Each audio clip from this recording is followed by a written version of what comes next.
VBG Ramji బిల్లుపై లోక్సభలో తీవ్ర దుమారం రేగింది. ఉపాధి హామీ చట్టం స్థానంలో కేంద్రం తీసుకొచ్చిన ఈ కొత్త బిల్లుపై విపక్షాలు మండిపడ్డాయి. ఈ చట్టానికి మహాత్మా గాంధీ పేరు తీసివేయడంపై కాంగ్రెస్ అభ్యంతరం వ్యక్తం చేయగా అధికార పక్షం ధీటుగా బదులిచ్చింది. గాంధీజీనే రాజరాజ్యం గురించి చెప్పారని గుర్తు చేసింది.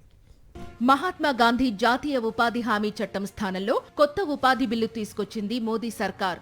వికసిత్ భారత్ రోజ్గార్ ఆజీవికా హామీ మిషన్ బిల్లు 2025 ను లోక్సభలో ప్రవేశపెట్టింది. కేంద్ర వ్యవసాయ శాఖ మంత్రి శివరాజ్ సింగ్ చౌహాన్ ఈ బిల్లును ప్రవేశపెట్టగా విపక్షాలు తీవ్ర స్థాయిలో వ్యతిరేకించాయి.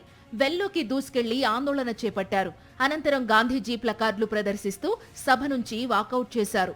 ఉపాధి హామీ పథకానికి మహాత్మా గాంధీ పేరు తొలగించడంపై సభ లోపల వెలుపల కేంద్రంపై విరుచుకుపడ్డారు కాంగ్రెస్ ఎంపీ ప్రియాంక గాంధీ. పథకాల పేర్లను మార్చడం అంటే మోదీ ప్రభుత్వానికి ఎందుకంత ఇష్టమో అర్థం కావట్లేదన్నారు. బిల్లులోని పలు అంశాలపైన అభ్యంతరం వ్యక్తం చేశారు ప్రియాంక. నరేగా చట్టాన్ని బలహీనపరచడానికే కొత్త బిల్లు తెచ్చారని దుయ్యబట్టారు. పని దినాలు 125 రోజులకు పెంచారు. వేతనాన్ని పెంచారా అని ప్రశ్నించారు. గతంలో 90% ఆర్థిక బాధ్యత కేంద్రంపై ఉండేదని, ఇప్పుడు ఈ భారాన్ని రాష్ట్రాలపై మోపేందుకు కేంద్రం సిద్ధమైందని ఆక్షేపించారు. ఇది రాష్ట్రాలు భరించలేవని, మొత్తంగా పథకమే కుప్పకూలే ప్రమాదం ఉందని ఆందోళన వ్యక్తం చేశారు. వెంటనే ఈ కొత్త బిల్లును ఉపసంహరించుకోవాలని డిమాండ్ చేశారు. हर योजना का नाम बदलने की जो सनक है ये समझ में नहीं आती है। सर जब ये किया जाता है तो सरकार केंद्र को पैसे खर्चने पड़ते हैं। माननीय सदस्यों, महात्मा गांधी जी मेरे परिवार के नहीं थे, लेकिन मेरे परिवार जैसे ही हैं और इस पूरे देश की यही भावना है सर।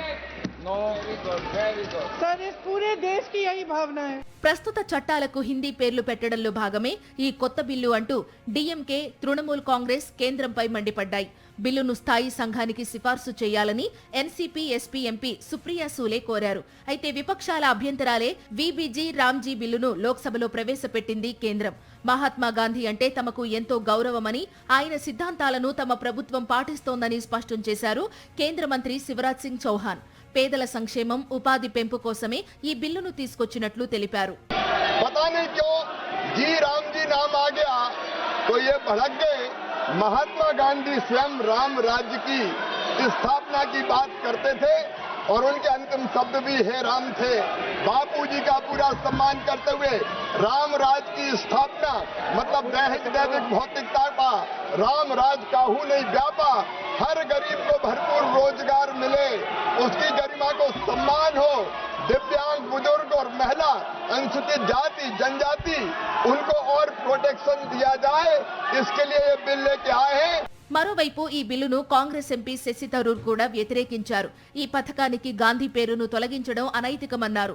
గ్రామ స్వరాజ్య సిద్ధాంతాలు, రామరాజ్య ఆదర్శాలు ఒకదానితో ఒకటి పోటీ పడేవి కావని, గాంధీజీ దృక్పథానికి అవి రెండు మూల స్తంభాల్లాంటివని పేర్కొన్నారు.